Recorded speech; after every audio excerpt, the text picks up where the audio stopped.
Hi everybody, welcome to the second episode of Mita's Wellbeing. Mita's Wellbeing চ্যানেলে আপনাদের সবাইকে স্বাগত। আমি আছি আপনাদের সাথে Debasmita Nath, counselling psychologist and graphologist. প্রথমেই জানাই আপনাদের অসংখ্য ধন্যবাদ। Thank you everybody for all your support and love that you all have shown towards Mita's Wellbeing। আজকে টপিক অফ ডিসকাশন রাখছি স্ট্রেস, বিকজ অনেকেই রিকোয়েস্ট করেছে স্ট্রেস নিয়ে ডিসকাস করতে, বিকজ স্ট্রেসটা ভীষণই আমাদের লাইফের একটা ইনএভিটেবল জিনিস, সেটা আমরা কখনোই অ্যাভয়েড করতে পারবো না। কম বেশি স্ট্রেস আমরা প্রত্যেক দিন সবাই এক্সপিরিয়েন্স করে থাকি। হাউএভার একটা কথা বলবো যে স্ট্রেস কিন্তু সবসময় নেগেটিভ নয়, কিছু ক্ষেত্রে কিন্তু স্ট্রেস পজিটিভ, এবং সাইকোলজির ভাষায় আমরা সেটাকে বলি পজিটিভ স্ট্রেস, অর্থাৎ ইউ স্ট্রেস। ইউ স্ট্রেসের এক্সাম্পলস হতে পারে promotion, examination, buying a new property, বা ধরুন ম্যারেজ, প্রেগনেন্সি, এগুলো সব কিছুই ইউ স্ট্রেসের এক্সাম্পল। বিকজ এগুলোতে ডেফিনেটলি অনেক hard work, time, energy, responsibility involve থাকে, কিন্তু এগুলো কোনো না কোনোভাবে একটা নিউ মিনিং অ্যাড করে আমাদের লাইফে, গ্রোথ অ্যান্ড ডেভেলপমেন্টে হেল্প করে এগুলো আমাদেরকে। However on the other hand negative stress সেগুলোই যেগুলো কোনোভাবেই আমাদেরকে কোনো পজিটিভ ওয়েতে হেল্প করে না, শুধুমাত্র ফিজিক্যাল আর মেন্টাল ড্যামেজটাই নিয়ে আসে নেগেটিভ স্ট্রেস আমাদের জন্য। এবার চলে আসি যে আমরা কখন স্ট্রেস এক্সপিরিয়েন্স করি। একটা খুব সিম্পল এক্সাম্পল যদি ধরে নেওয়া যায়, যে বাইরে প্রচণ্ড বৃষ্টি হচ্ছে, এখনও যদিও খুব বৃষ্টি হচ্ছে বাইরে, তো যাই হোক, তো যখন প্রচণ্ড বৃষ্টির মধ্যে আপনাকে বাইরে বেরোতে হবে কোনো একটা এমার্জেন্সি কাজ অ্যাটেন্ড করবার জন্য, অবভিয়াসলি আপনি ভীষণভাবে বিরক্ত হবেন, রাইট? কিন্তু যেতেই হচ্ছে। সেক্ষেত্রে ধরুন দুটো সিচুয়েশন, একটা ক্ষেত্রে আপনার কাছে ছাতা আছে বা রেনকোট আছে বা পার্সোনাল কার আছে, আর একটা ক্ষেত্রে কিন্তু কোনো কিছুই আপনাদের কাছে নেই, মানে এই তিনটের মধ্যে কোনো কিছুই নেই। তো কোন ক্ষেত্রে আপনারা সবথেকে বেশি স্ট্রেস এক্সপিরিয়েন্স করবেন? অবভিয়াসলি যেই সিচুয়েশনে আপনাদের কাছে কিছুই নেই সেই ক্ষেত্রে অনেক বেশি স্ট্রেস এক্সপিরিয়েন্স করবেন। তার মানে একটা জিনিস বোঝা গেল যে যখন আমাদের কাছে এনাফ রিসোর্স থাকে না একটা প্রবলেমের সাথে কোপ আপ করবার জন্য বা ফাইট করবার জন্য, when we are not well equipped to fight with that problem, we experience a high level stress, right? এবার চলে আসছি আর একটা এক্সাম্পলে। এই যে ধরুন কোভিড-19 সিচুয়েশন, এই করোনা ভাইরাসকে নিয়ে আমরা যথেষ্ট স্ট্রেসটা, গোটা বিশ্ববাসী সবাই স্ট্রেসটা, কিন্তু কেন? কোভিড-19 ছাড়াও কিন্তু অনেক ডেডলি ডিজিজেস আছে, কিন্তু ইন দ্য প্রেজেন্ট সিচুয়েশন সব থেকে ওটাকে নিয়েই আমরা বেশি ভাবছি। এই জন্য, কারণ কোভিড-19 সম্বন্ধে আমাদের কিন্তু খুব বেশি কিছু জানা ছিল না, বা এখন যতটা জানা আছে আগে সেটাও ছিল না। এটার গতি প্রকৃতি কী, কী ধরনের ভাইরাস, বা এর ট্রিটমেন্ট কী, এখনও পর্যন্ত রিসার্চ ওয়ার্ক চলছে, প্রপার মেডিসিন বা ভ্যাকসিনেশন আসেনি। সুতরাং এই কোভিড-19 বা করোনা ভাইরাসের সাথে লড়বার মতো এনাফ রিসোর্স নেই বলেই কিন্তু আমাদের স্ট্রেস লেভেল অনেকটাই হাই।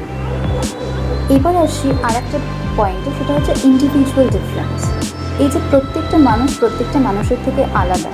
ধরুন একটা সিচুয়েশনে আমি যেভাবে রিয়্যাক্ট করব, আপনি হয়তো সম্পূর্ণ আলাদাভাবে রিয়্যাক্ট করবেন। ধরুন একটা নেগেটিভ সিচুয়েশনে আমি প্রচণ্ডভাবে মানসিক ভেঙে পড়লাম, কান্নাকাটি শুরু করে দিলাম, আর আপনি দুঃখ পেলেও সেটা সামলে নিয়ে সেটাকে ফাইট করার জন্য কীভাবে কী করলে সেটা সমাধান হয় সেই চেষ্টা করবেন। এই যে ডিফারেন্সটা হচ্ছে, সেটা কেন হচ্ছে? এই জন্য হচ্ছে বিকজ আপনার আর আমার থট প্রসেসটা আলাদা, আমাদের চিন্তা ভাবনা করাটা আলাদা, এবং এই থট প্রসেসটা এই জন্য আলাদা কারণ কি আমাদের পার্সোনালিটিটা আলাদা। সাইকোলজিতে আমরা তিনভাবে পার্সোনালিটিকে ভাগ করি, টাইপ এ, টাইপ বি আর টাইপ সি। টাইপ এ পার্সোনালিটির লোকেরা প্রচণ্ড ওয়ার্কোহলিক হয়, অর্থাৎ কাজ পাগল মানুষ, একটু শান্তিতে বসতে পারে না বা রেস্ট নিতে পারে না, সবসময় কী করে কম কাজ অনেক বেশি কাজ অনেক কম সময়ের মধ্যে করা যায় সেই চেষ্টা তারা সবসময়ই করে, এবং এটা করবার জন্য তারা কী করে, প্রচণ্ডভাবে টেনশন, স্ট্রেস আর অ্যাংজাইটির মধ্যে দিয়ে যায়, এবং এদের মধ্যে ভীষণ কম্পিটিটিভ একটা নেচারও থেকে থাকে।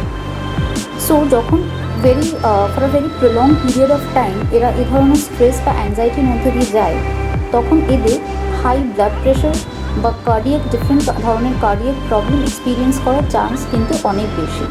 সুতরাং টাইপের পার্সোনালিটির লোকেরা সবসময় high level of stress experience করে থাকে। সেকেন্ড আসছি টাইপ বি পার্সোনালিটির কথায়। টাইপ বি পার্সোনালিটি হচ্ছে যারা ব্যালেন্স করে চলতে পারে, লাইফের প্রবলেম এবং নর্মাল লাইফটাকে ব্যালেন্স করে চলতে পারে। এদের কিন্তু স্ট্রেস টলারেন্স ক্যাপাসিটি অনেকটাই হয়। এরা প্রবলেমটাকে লজিক্যালি অ্যাপ্রোচ করার চেষ্টা করে এবং সেটার একটা সলিউশন বের করার চেষ্টা করে। থার্ড আসছি টাইপ সি পার্সোনালিটির কথা, যারা প্রচণ্ডভাবে নেগেটিভ ইমোশনসকে সাপ্রেস করে রাখে। অর্থাৎ নেগেটিভ ইমোশন, রাগ, ফ্রাস্ট্রেশন, ইরিটেশন, অ্যাঙ্গার, এগুলো সব কিছুকে এরা চাপা দিয়ে রাখে মনের মধ্যে, কোনোভাবেই এরা এক্সপ্রেস করে না। এবং এদের পছন্দ হোক বা না হোক, এরা সব কিছু কাজে সম্মত হতে থাকে, হ্যাঁ বলতে থাকে। হয়তো ভীষণই অপছন্দের কাজ, কিন্তু তাও মুখ ফুটে সেটা বলতে পারে না। এভাবে দিনের পর দিন যখন রাগ, বিরক্তি, অ্যাঙ্গার জমা হচ্ছে মনের ভেতরে, তখন আস্তে আস্তে যেটা হয় সেটা হচ্ছে আমাদের ইমিউন সিস্টেম অর্থাৎ প্রতিরোধ ক্ষমতা অ্যাফেক্টেড হতে থাকে। আর যখন প্রতিরোধ ক্ষমতা অ্যাফেক্টেড হতে থাকে তখন different kind of disease develop করার কিন্তু চান্সেস অনেক বেশি থাকে। এক্ষেত্রে দেখা গেছে যে টাইপ সির পার্সোনালিটির লোকেরা they are much more prone to cancer. এ ধরনের লোকেদের ক্যান্সার হওয়ার চান্স অনেক বেশি থাকে অন্য পার্সোনালিটি টাইপসদের থেকে। তো এই হলো 3 ধরনের personality and how they are related to stress. আপনারা আশা করি আইডেন্টিফাই করতে পারবেন যে আপনারা কী ধরনের পার্সোনালিটিতে বিলং করেন বা আপনাদের চারপাশের মানুষরা কী ধরনের পার্সোনালিটিতে বিলং করে। পরের দিন আরও কিছু ফ্যাক্টরস অফ স্ট্রেস নিয়ে ডিসকাস করব, আর সাথে থাকবে বেশ কিছু সহজ সিম্পল টিপস যেগুলো রেগুলার লাইফে ফলো করা যেতে পারে এবং ফলো করলে আপনারা ডেফিনেটলি উপকৃত হবেন।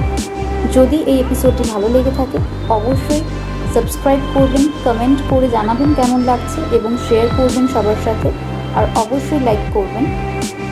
এছাড়া আমার মেল আইডি ডিসক্রিপশন বক্সে দেওয়া আছে।